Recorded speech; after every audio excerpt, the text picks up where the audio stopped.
how to navigate the Zapify IO sub-account dashboard and understand the overall layout. First, log in to the Zapify IO and select your sub-account from the sub-account switcher.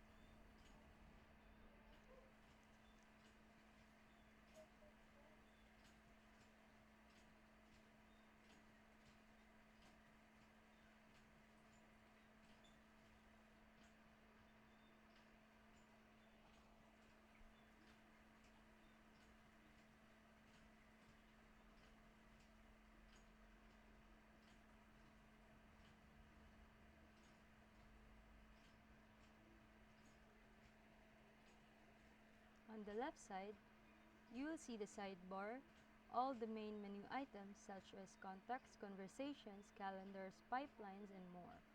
Familiarize yourself with the top bar, which shows notification, your profile, and quick settings. Spend time clicking each menu to get the feel of where everything is located.